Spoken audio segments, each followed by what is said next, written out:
बिस्मिल्लाहिर्रहमानिर्रहीम। अस्सलाम वालेकुम। इंसान अपनी ज़िंदगी के अंदर खुश रहना चाहता है, वो चाहता है कि उसकी ज़िंदगी खुशहाल हो, लेकिन मौजूदा दौर के अंदर कुछ आदतें हमारे अंदर ऐसी हैं जिसकी वजह से हम अपनी ज़िंदगियों से नाखुश हैं। तो आज की इस वीडियो के अंदर मैं आपको ऐसी 3 आम आदतें बताऊंगा जो कि आज हर इंसान के अंदर पाई जाती हैं, जो कि नाखुश ज़िंदगी बनने का सबब बनती है। सबसे पहली आदत वो ये है कि माजी और मुस्तकबिल के बारे में सोचना।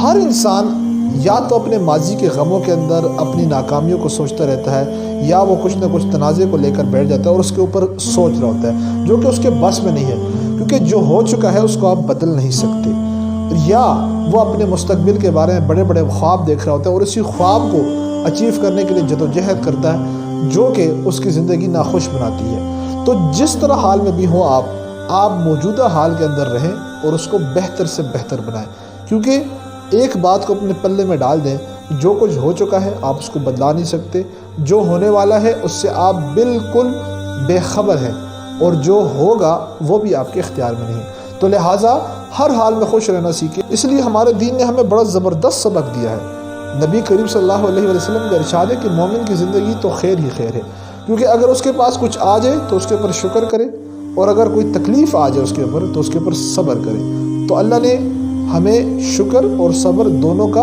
दर्स दिया है, दोनों का सबक दिया है। दूसरी बड़ी आदत वो ये है कि हम अपनी ज़िंदगी में परफेक्शन तलाश करते हैं, और उसी परफेक्शन को तलाश करने के लिए हम अपनी ज़िंदगी को एंजॉय करना छोड़ देते हैं। खुशी हर चीज़ में कमाल या परफेक्शन हासिल करने से नहीं मिलती, बल्कि परफेक्शन हासिल करने की कोशिश वक्त और तवानाई के ज़ियाद से ज़्यादा कुछ भी नहीं। हर चीज़ में परफेक्ट होना आपकी हालत को काबिल रहम बना देती है। इससे आपका जहन भी कमज़ोर होता है और आपके अंदर खुद एतमादी भी कम हो जाती है।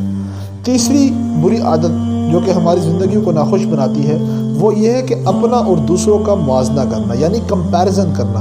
हम अपनी ज़िंदगियों के अंदर अपने से ऊपर दर्जे के लोगों को कंपैरिजन करते हैं, और यही सोच कर हम कोड़ रहे होते हैं कि यार इसके पास ये चीज़ क्यों है, मेरे पास क्यों नहीं है। हम अक्सर मुलाजमतों, घरों, कपड़ों, इन चीज़ों के अंदर हम लोगों के साथ कंपैरिजन कर रहे होते हैं, लोगों के साथ मुआवजा कर रहे होते हैं। इसी तरह हम दीगर अफराद की कामयाबी पर अपसेट हो जाते हैं, हम अपने आप को डिप्रेशन में डाल लेते हैं, अपने आप को परेशान करते हैं। तो बेहतरीन हल ये है कि आप अपना कंपैरिजन करना छोड़ दें, और इसके ऊपर भी हमारे दीन ने हमें बड़ा खूबसूरत दर्स दिया है। नबी करीम सल्लल्लाहु अलैहि वसल्लम का पाक इरशाद है कि जब तुम्हारी निगाह किसी ऐसे शख्स के ऊपर जाए जो तुमसे माल में ज़्यादा हो, या तख्लीक में तुमसे, तख्लीक से मुराद यहाँ पर यानी आपसे हुस्न व जमाल में, आपसे ओहदे में, या कोई भी ऐसी चीज़ जो उसके पास आपसे ज़्यादा है, आपकी उसके ऊपर नज़र चली जाए, तो फ़ौरन अपने से कम दर्जे के लोगों के ऊपर नज़र डाल दो। मतलब क्या है नबी करीम सल्लल्लाहु अलैहि वसल्लम का, यानी अगर तुम उनको देखकर तुम्हारे दिल में यह ख्याल आए कि ये चीज़ें मेरे पास नहीं हैं, तो उन लोगों को भी देख लो जो तुमसे कम दर्जे के हैं और उनके पास वो चीज़ें नहीं हैं जो आपको अल्लाह ने मुहैया की हैं। तो ये 3 आदतें अपनी ज़िंदगी के अंदर से बाहर निकाल दें। माजी और मुस्तकबिल के बारे में सोचना, परफेक्शन को तलाश करना, और अपना और दूसरों का मुआवजा करना, तो आपकी ज़िंदगी खुशहाल हो जाएगी। Thank you very much.